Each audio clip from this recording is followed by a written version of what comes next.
अस्सलामुअलैकुम दोस्तों। तो पिछले एपिसोड के लास्ट में हमने देखा था कि उस्मान साहब जैसे दीवान से निकले, एक सिपाही ने उस्मान साहब को बताया उस्मान साहब कि उरहान साहब को किसी ने जहर दे दिया है। उस्मान साहब बहुत परेशान हो जाते हैं, फौरन ही घोड़े पर बैठकर अपने सिपाहियों के साथ वहाँ से कबीले की तरफ चल पड़ते हैं। दोस्तों कुल्लूस उस्मान सीजन 4 एपिसोड 103 में हम एनागोल किले में देखेंगे, जहाँ पर बाज़ंतीनी सिपाही सामान जमा कर रहे थे। हम देखते हैं जेर कुताई ने भी बाज़ंतीनी सिपाहियों का लिबास पहना हुआ था और वो भी ढाले उठाकर उनके पीछे आ जाता है। फिर जेर कुताई सिपाहियों को कहता है थोड़ा और सामान पीछे रह गया है, सिपाहियों जल्दी आओ और मेरी मदद करो। उसके बाद जेर कुताई उस कमरे का दरवाजा अंदर से बंद कर देता है और सिपाहियों कहता आओ कमीनों मेरा सामना करो। ये सुनकर वो सिपाही जेर कुताई पर हमला कर देते हैं और जेर कुताई उन्हें मारना शुरू कर देता है। बाहर से भी कुछ सिपाही आ जाते हैं, हैरानगी से कहते हैं कि अंदर क्या हो रहा है, लेकिन दरवाजा अंदर से पहले ही जेर कुताई ने बंद कर दिया था। खैर अंदर जेर कुताई ने बाकी तमाम सिपाहियों को गिरा दिया था और बाहर खड़े हुए सिपाहियों को कहता है कि आप लोग परेशान मत हो, मैं आ रहा हूँ और आपके लिए दरवाजा खोलता हूँ।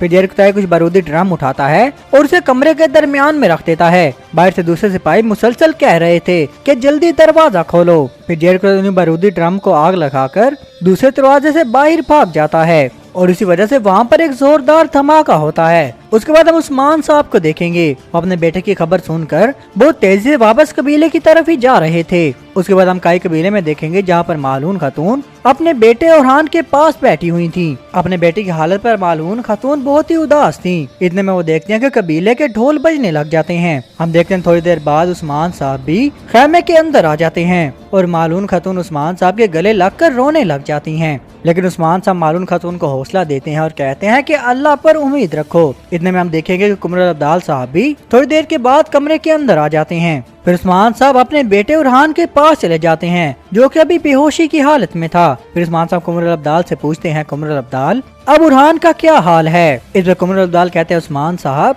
उरहान को जो जहर दिया गया है वो मुझे नहीं मिल रहा और ये जहर मारता नहीं है बल्कि इंसान को माजूर कर देता है। उरहान अब अपने जिस्म को हरकत नहीं दे सकता और मैं इस तरह के जहर के बारे में नहीं जानता उस्मान साहब। उसके बाद हम मरमराजा किले में देखेंगे, जहाँ पर एक कमरे में बेंगे खातून, अलचीचा खातून और आसमा मौजूद थी। बेंगे खातून अलचीचा को कहती है कि अलचीचक तुम जरा बाहर जाओ। अलचीचा खातून के जाने के बाद बेंगे खातून अस्मा को कहती है कि जहर के मसले की बात तुम किसी से नहीं करोगी। इसके जवाब में अस्मा कहती है, बेंगे खातून आज नहीं तो कल उनको ये पता चल ही जाएगा कि ये सब मैंने ही किया है। लेकिन उनकी बातें अलचीचक बाहर खड़े होकर सुन रही थी।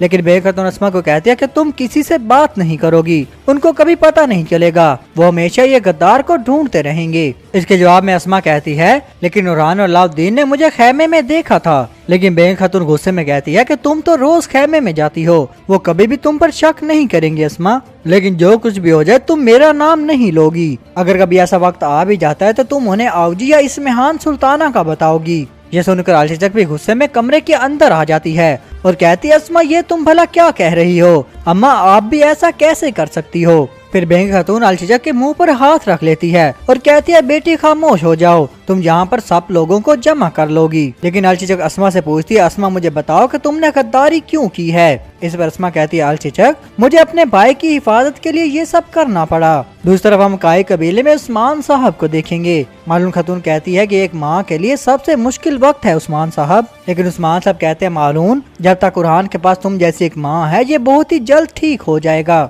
लेकिन जिसने भी मेरे बेटे के साथ ये सब किया है मैं अपने हाथों से उसका दिल चीरूंगा। इतने में उरहान को भी होश आ जाता है और वो कहता है, अम्मा उठने में मेरी मदद करें। उठने के बाद उरहान कहता है, बाबा मैं नहीं चाहता था कि आप मुझे इस तरह कमजोर देखें। लेकिन उस्मान साहब उसे हौसला देते हुए कहते हैं, बेटा तुम बहुत ही जल्द ठीक हो जाओगे। इस पर उरहान कहता है, बाबा कुमरुल अब्दाल भी कुछ नहीं कर पाए, बाबा मैं तो सिर्फ अब आपके लिए एक बोझ हूँ। लेकिन मालून खातून उसे कहती है, बेटा एक औलाद कभी भी माँ बाप के लिए बोझ नहीं होती। उस्मान साहब भी उरहान को काफी हौसला देते हैं। दोस्तों एनागोल किले में हम रात के वक्त अलगन खातून को देखेंगे। अलगन खातून कहती हैं, अगर आज जेर कुताई को कुछ हो गया तो फिर क्या होगा? अगर उन्होंने जेर कुताई को पकड़ लिया तो फिर क्या होगा? इस पर पो पर हिस्सों कहता है कि जेर कुताई एनागोल किले को अलौफ से बेहतर जानता है। मुझे पूरा यकीन है कि जेर कुताई अभी तक किले में ही है। फिर अलगन खातून अल्लाह से दुआ करती हैं कि अगर जेर कुताई सही सलामत वापस आ गया तो मैं उसके लिए गोश्त और बहुत अच्छे खाने बनाऊंगी। इतने में जेर कुताई कहता है, मैंने सुन लिया है अलगन खातून, तुम मेरे लिए गोश्त और बहुत अच्छे अच्छे खाने बनाओगी। अब तुम्हें अपना वादा पूरा करना होगा अलगन खातून। अलगन खातून भी काफी खुश थी और वो कहते जेरकुताई तुम वापस तो आ गए हो, लेकिन जो तुमने अपनी क्या हालत बनाई हुई है। जेरकुताई कहता है कि मैंने असले के गोदाम में धमाका कर दिया है और मैंने बहुत से सिपाहियों को भी मारा है, लेकिन अलगन खातून मैं इस बार भी शहादत हासिल नहीं कर पाया, इसलिए अब मैं तुम्हें भी तलवार का इस्तेमाल सिखाऊंगा। फिर वो अलगन खातून से पूछता है कि तुम्हारे काम का क्या हुआ। अलगन खातून कहती है कि मैं अलोफ से तो कुछ नहीं जान सकी, लेकिन ये बात मैंने सिपाहियों से सुनी है कि एनागोल के आसपास के कौन कौन से गांवों में हमला करने वाले हैं। मैंने उन कबीलों का नाम अपने दिमाग में याद कर लिया है। इस पर जेरकुताई कहता है तो फिर हमें फौरन ही सरदार को खबर देनी चाहिए, लेकिन अब इनके पास जंग के लिए बिल्कुल हथियार ही नहीं है। उसके बाद हम अलोफ को देखेंगे। जब उसे पता चलता है कि हथियारों वाले गोदाम में आग लग गई है तो वो काफी गुस्सा करता है और कहता है कि किसी ने आकर मेरे तमाम हथियार तबाह कर दिए और फर्दी तुम कुछ नहीं कर सके, मुझे बताओ कि ये सब किसने किया है। फिर वो फर्दी के गले से पकड़ लेता है और कहता है फर्दी,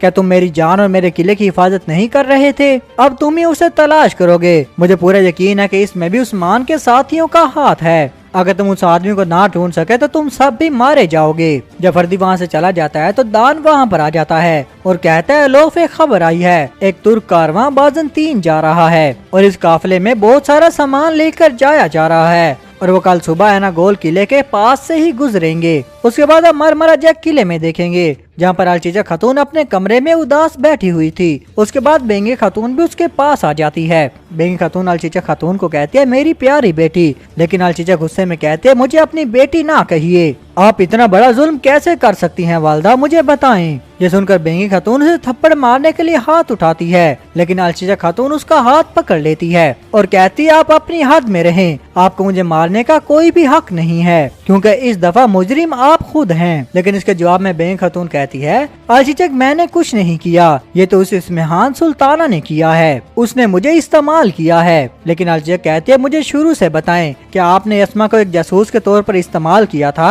इस पर बेंगे खातून कहती है मैंने तो सिर्फ हवेली की खबर रखने के लिए अस्मा को हवेली में भेजा था।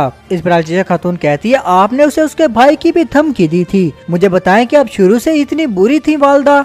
इसके जवाब में बेंगे खातून कहती है बेटी मैंने तो सिर्फ अस्मा को डराया था ताकि वो अपना काम खामोशी से करे। इस पर अलचीचा खातून कहती है कि वालदा सुल्ताना ने अस्मा का इस्तेमाल किया, इसमें हमारा क्या कसूर है? इस पर बेंगे खातून कहती है कि अस्मेहान सुल्ताना ने ही अस्मा को ये काम करने पर मजबूर किया है, क्योंकि अस्मा हमारे कबीले से है इसलिए उस्मान साहब हमें ही कसूरवार समझेंगे और अगर ऐसा हो गया तो तुम आग तैमूर को हमेशा के लिए खो दोगी। लेकिन अलचीचा अपनी वालदा को कहती है अगर ऐसा है तो आप फरीक को उन्हें पकड़ने में मदद करें, अगर आपको जहर का तोड़ मिल गया तो उरहान को शफा मिल जाएगी, वरना नहीं तो मैं उस्मान साहब को सारी हकीकत बता दूंगी। उसके बाद हम काई कबीले में देखेंगे, यहाँ पर उस्मान साहब और उनके सिपाही एक नक्शे को देख रहे थे। कुरान कहता है उस्मान साहब ये तो बड़े शर्म की बात है कि अवजी मर गया है। इस पर उस्मान साहब कहते हैं ऐसी बात है तो हम एक और इकदाम करेंगे क्योंकि अब उन्होंने हमें जंग से बाहर कर दिया है, लेकिन फिर भी हम मोहतात रहेंगे, हम अपने दिफा को मजबूत करेंगे। इतने में हम देखते हैं कि तुर्गुत साहब भी वहाँ पर आ जाते हैं और वाते कहता है उस्मान साहब आपका बेटा जल्द ही ठीक हो जाएगा। उस्मान साहब भी कहते हैं वो पहले से भी ज्यादा मजबूत हो जाएगा। इस पर तुर्गुत साहब कहते हैं उस्मान साहब लेकिन आगे आने वाला इम्तिहान ज्यादा आसान नहीं लग रहा। इस पर उस्मान साहब कहते हैं वो ये समझते हैं कि नाइमान की फौज सीधा ही पूरी ताकत के साथ उन पर हमला करेगी, लेकिन नाइमान गिरोहों की शक्ल में हमला करेगा। वो शुमाल से जानदार पर और जनूब से करासी बे पर हमला करेगा। वो समझते हैं उन्हें जो मालूमात मिली हैं वो सिर्फ एक जाल है, लेकिन हम अपना दिफा मशरिक से नहीं करेंगे बल्कि शुमाल और जनूब से करेंगे। फौरन शाहीन बे और दमीर खान को खबर भेजो, वो सरदार हमें 1000 घुड़सवार देंगे, वो शुमाल में उन पर हमला करेंगे और वो ये भी जान लें कि कोई भी सिपाही 10 नौकरों को मारने से पहले शहीद नहीं होगा। इस पर तुर्गुत साहब कहते हैं कि बाकी जो नौकर जनूब से आएंगे उनको मैं मार दूंगा उस्मान साहब। इस पर उस्मान साहब कहते हैं तुर्गुत साहब नहीं, आप हमारे साथ नहीं आएंगे बल्कि आप ओलोफ को खत्म करेंगे। इस पर तुर्गुत साहब कहते हैं उस्मान साहब मैंने नाइमान के खिलाफ जंग के लिए अपने किले को छोड़ दिया है तो ओलोफ क्या मसला है? इस पर उस्मान साहब कहते हैं कि ओलोफ तो सिर्फ हमारे गिरने का इंतजार कर रहा है, अब उसकी पूरी कोशिश होगी कि वो हमारे कबीलों और किलों पर हमला करेगा। इस पर तुर्गुत साहब कहते हैं जैसे उस्मान साहब आपने कहा ओलोफ जैसे ही किले से सर निकालेगा तो मैं उसका सर काट दूंगा। फिर उस्मान साहब बाला मालून को कहते हैं कि आप लोग ये मालूम करोगे कि उरहान के साथ ये सब किसने किया है। अगर वो गद्दार ना मिला तो हमारे लिए तो सांस लेना भी हराम होगा। तो दोस्तों यहीं पर इस एपिसोड का इख्तिताम होता है। अगर आपको हमारी वीडियो अच्छी लगी है तो लाइक शेयर और सब्सक्राइब करना मत भूलिएगा। आपको मिलते हैं नेक्स्ट एपिसोड के साथ, तब तक के लिए अल्लाह हाफिज।